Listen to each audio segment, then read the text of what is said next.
بسم اللہ الرحمن الرحیم۔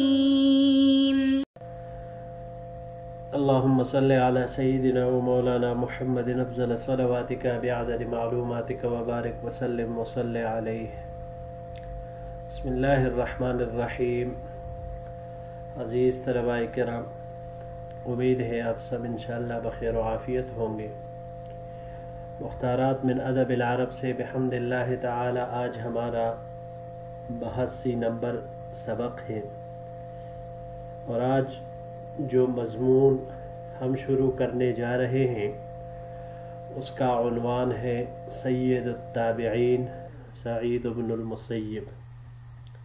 تابعین کے سردار سعید بن المسیب رحمہ اللہ، ان کے بارے میں یہ مضمون پیش کیا جا رہا ہے۔ یہ ابن خلکان رحمہ اللہ کی تالیف و تصنیف ہے۔ ان کا پورا نام احمد الاربلی اور لقب شمس الدین ہے، لیکن مشہور یہی ابن خلکان سے ہی ہے۔ ان کی پیدائش 608 ہجری میں ہوئی ہے۔ آپ کو اللہ تعالیٰ نے بہت ساری صلاحیتوں سے نوازا تھا۔ بیک وقت آپ ایک عالم، فقیہ، شاعر، ادیب، مصنف، علم ادب میں کمال اور یکتائے روزگار، ان تمام صفات کے مجتمع شخصیت تھی۔ 2 مرتبہ یہ دمشق کے منصب قضا پر فائز ہوئے تھے، اور پھر اس سے معزول ہونے کے بعد یہ قاہرہ تشریف لے گئے تھے، اور وہاں تقریباً 7-8 سال تک افتاء اور تدریس کا کام جاری رکھا۔ پھر اس کے بعد ان کو پھر سے ایک مرتبہ دمشق کے عہدہ قضا پر مقرر کیا گیا، جس سے لوگوں کو بہت خوشی ہوئی۔ ان کی سب سے مشہور کتاب وفات الاعیان، ان کو دیکھنے سے حضرت مصنف رحمہ اللہ کے طرز تحریر، کثرت مواد، کثرت فوائد، عبارت کا عمدگی کے ساتھ انتخاب، اعتدال والا مزاج، اور ہر جگہ پر غلو کرنے میں یعنی مبالغہ آرائی سے پرہیز کرتے تھے۔ ان کی تصنیف میں یہ سارے فائدے وہ سامنے ہوتے تھے۔ اور پھر ان کے تصنیف کی ایک اہم خصوصیت یہ بھی تھی کہ یہ لوگوں کو اپنے اپنے مقام اور مرتبے پر رکھتے تھے۔ علماء تاریخ نے ان کو بہت زیادہ پسند کیا ہے، اور ان کی تصنیف ان کی توجہات کا مرکز بنی رہی۔ ان کے وصال کے بارے میں ہے کہ 681 ہجری میں یہ اپنے خالق حقیقی سے جا ملے۔ تو یہ ان کا مضمون ہے۔ تو بڑھتے ہیں اپنے سبق کی طرف۔ جی، کان سعید سید التابعین من الطراز الاول۔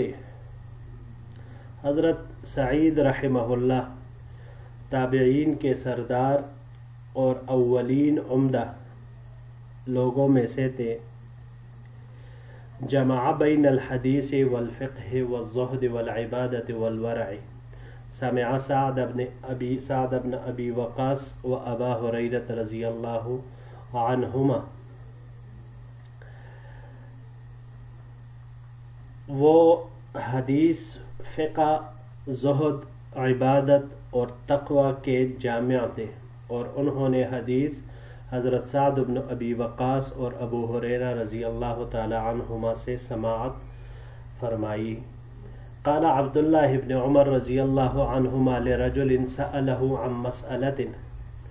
حضرت عبداللہ ابن عمر رضی اللہ تعالیٰ عنہما نے ایک شخص کو جس نے ان سے کسی مسئلے کے بارے میں پوچھا اس کو فرمایا اعتزا کا فصل ہو یعنی سعیدا ثم ارجع الی فاخبرنی، کہ یہ مسئلہ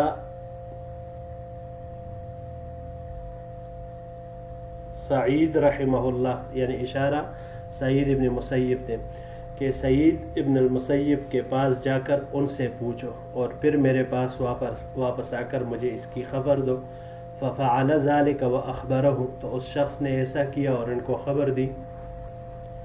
فقال الم اخبرکم انہ احد العلماء، کیا حضرت عبداللہ ابن عمر رضی اللہ تعالیٰ عنہ نے ان کو فرمایا کیا میں نے تجھے خبر نہیں دی تھی کہ وہ علماء میں سے ایک ہے۔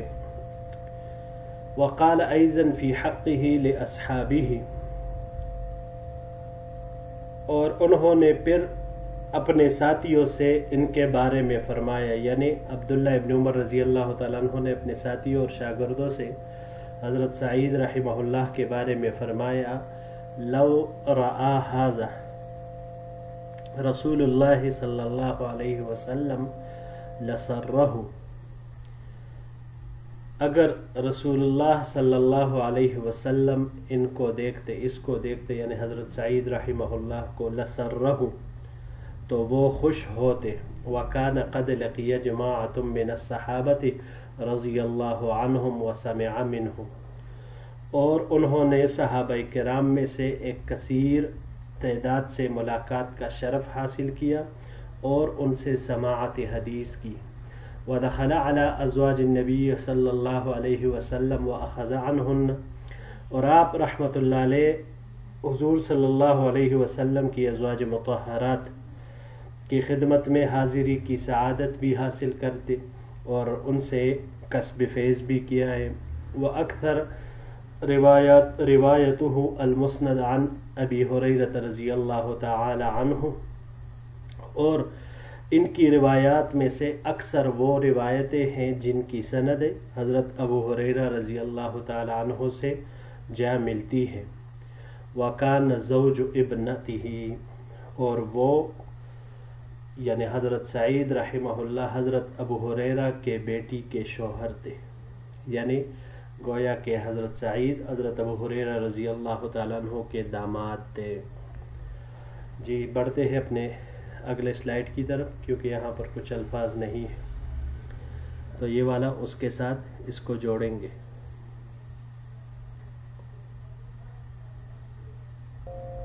وسئل الزہری ومکحول من افقہ من ادرکتما، حضرت امام زہری اور مکحول رحمہم اللہ سے پوچھا گیا کہ آپ نے اب تک جن لوگوں کو دیکھا ہے ان میں سب سے زیادہ فقیہ کون تھا؟ فقالا، تو دونوں حضرات نے جواب دیا سعید بن المسیب، یعنی ان کا نام لیا۔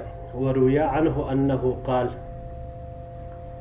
اور یہ بھی مروی ہے کہ انہوں نے فرمایا، یعنی حضرت سعید رحمہ اللہ نے، حججت 40 حجتاً، کہ میں نے 40 حج کیے ہیں۔ وعنہ انہ قال، اور انہی سے روایت ہے کہ انہوں نے فرمایا ما فاتتنی التکبیرۃ الاولی منذ 50 سنہ، کہ 50 سال ہو گئے کہ میری تکبیر اولی فوت نہیں ہوئی۔ وما نظرت الى قفا رجل في الصلاة منذ 50 سنة لمحافظته على الصف الاول، اور 50 سال ہو گئے کہ میں نے کسی شخص کی گدی کی طرف نماز میں نہیں دیکھا، کیونکہ آپ رحمہ اللہ پابندی کے ساتھ صف اول میں نماز کی محافظت فرماتے، یعنی ہمیشہ 50 سال سے ان کا یہ معمول رہا تھا کہ صف اول میں ہی نماز کی اور تکبیر اولیٰ کا اہتمام فرماتے تھے۔ وقیلہ، اور ان کے بارے میں یہ بھی کہا گیا ہے انہو صلی الصبح بوضوء العشاء 50 سنة، کہ 50 سال تک انہوں نے عشاء کے وضو کے ساتھ صبح کی نماز پڑھی ہے۔ وکان یقول، اور وہ کہتے تھے، یعنی حضرت سعید بن المسیب رحمہ اللہ فرماتے تھے ما اعزت العباد نفسها بمثل طاعت اللہ، کہ اللہ تعالی کی اطاعت و فرمان برداری کے علاوہ اپنے نفس کو کسی اور چیز کے ذریعے سے انسان عزت نہیں دے سکتا، بندے اس کو عزت مند نہیں کر سکتے۔ ولا اہانت نفسها بمثل معصیت اللہ، اور اللہ تعالی کی معصیت اور نافرمانی کے علاوہ کوئی بھی اپنے نفس کو کسی اور چیز سے ذلیل نہیں کر سکتے۔ وَدُعِيَ إِلَى نَيِّفٍ وَثَلَاثِينَ أَلْفًا لِيَأْخُذَهَا، ان کو 30,000 سے زائد کی طرف بلایا گیا تاکہ وہ لے لے۔ فقال، تو انہوں نے فرمایا، لا حاجت لی فیہا ولا فی بنی مروان حتی القی اللہ فیحکم بینی وبینہم، کہ نہ میرے لیے اس پیسوں میں کوئی حاجت ہے اور نہ بنو مروان میں، یہاں تک کہ میں اللہ تعالی سے ملوں اور وہ میرے اور ان کے درمیان فیصلہ کر دے۔ جی یہاں پر یہ ایک ہی لفظ ہے نیف، اس کے بارے میں 2 طرح کے اقوال ہیں، ایک یہی جو ہم نے پڑھا نون کے فتحہ اور یائے مشددہ سے، اور دوسرا جو قول ہے اس میں بتخفیف الیا ہے، نیف۔ دونوں طرح اس کو پڑھ سکتے ہیں۔ اس کا اطلاق 10 سے زائد پر ہوتا ہے، یعنی 10 20 30 جیسے دہائیوں کے لیے استعمال ہوتا ہے، تو اس کے لیے یہ استعمال کیا جاتا ہے۔ ویسے یہ کسی فضل اور احسان کے معنی میں یہ آتا ہے۔ یہاں پر یہ باب نصر سے استعمال ہوا ہے، نوفن مصدر اس کا آتا ہے باب نصر سے، بلند ہونے کے معنی میں، اور اگر اس کو باب افعال سے لیا جائے تو باب افعال سے لینے کی صورت میں اس کا مصدر انافتن آتا ہے، نمایاں ہونا، طویل ہونا، اس معنی میں یہ آتا ہے۔ جی تو بڑھتے ہیں اپنے آخری سلائیڈ کی طرف۔ وقال ابو وداع، حضرت ابو وداع رحمہ اللہ فرماتے ہیں، کنت اجالس سعید بن المسیب ففقدنی ایاما، کہ میں سعید بن المسیب رحمہ اللہ کے ساتھ بیٹھا کرتا تھا تو انہوں نے مجھے کچھ دن غائب پایا۔ فلما جئته قال، جب میں ان کے پاس آیا تو انہوں نے پوچھا، این کنت، آپ کہاں تھے؟ قلت، میں نے کہا، توفیت اہلی فاشتغلت بها، کہ میری بیوی کا انتقال ہو گیا تھا تو میں اس میں مشغول تھا۔ فقالا، تو انہوں نے فرمایا، ہلا اخبرتنا فشہدناها، تم نے ہمیں کیوں خبر نہیں دی، ہم بھی ان کے جنازہ میں حاضر ہو جاتے۔ قال ثم اردت ان اقوم، فقال، پھر میں نے ارادہ کیا کہ وہاں سے جاؤ، یعنی میں نے اٹھنے کا ارادہ کیا، تو انہوں نے فرمایا، ہلا احدثت امرأۃ غیرها، کہ کیا تم نے اس کے علاوہ کوئی اور عورت ڈھونڈی ہے؟ فقلت یرحمک اللہ ومن یزوجنی وما املک الا درہمین او ثلاثۃ، میں نے کہا کہ اللہ تعالیٰ آپ پر رحم فرمائے، کون مجھ سے شادی کرے گا، میں تو 2 یا 3 دراہم کا بھی مالک نہیں ہوں۔ فقال، تو حضرت سعید بن المسیب رحمہ اللہ نے فرمایا، ان انا فعلت تفعل، کہ اگر میں تمہارے لیے کروں تو کیا تو راضی ہوگا، یعنی تو پھر کرے گا شادی؟ قلت نعم، میں نے کہا کہ ہاں بالکل، کیوں نہیں۔ ثم حمد اللہ تعالی وصلی علی النبی وزوجنی علی درہمین او قال علی ثلاثۃ، پھر انہوں نے اللہ تعالیٰ کی حمد و ثنا بیان کی اور نبی علیہ الصلوۃ والسلام پر درود شریف بھیجا، اور انہوں نے میرا نکاح 2 درہم یا 3 درہم کے عوض یہ انہوں نے پڑھایا، یعنی یہی مہر مقرر کیا۔ قال، تو ابو وداع رحمہ اللہ فرماتے ہیں، فقمت، پس میں کھڑا ہوا، وما ادری ما اصنع من الفرح، مجھے سمجھ نہیں آ رہی تھی کہ میں خوشی میں کیا کروں۔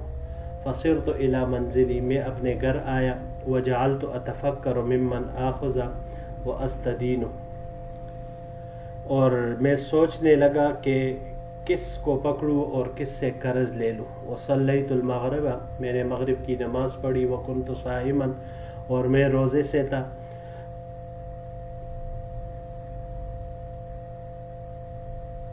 فقدمت عشایا لافطر، تو شام کا کھانا جو کہ لایا گیا تاکہ میں افطار کروں. وکان خبزا وزیتا، جو کہ زیتون کے تیل اور روٹی پر مشتمل تھا.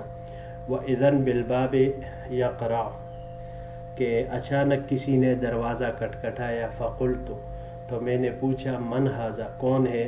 قال سعید، تو ادھر سے جواب آئی کہ سعید. جی تو معزز طلباء کرام، یہی تک ہمارا آج کا سبق تھا. انشاءاللہ العزیز اگلے درس کے ساتھ پھر آپ کی خدمت میں حاضر ہوں گے. السلام علیکم ورحمۃ اللہ وبرکاتہ.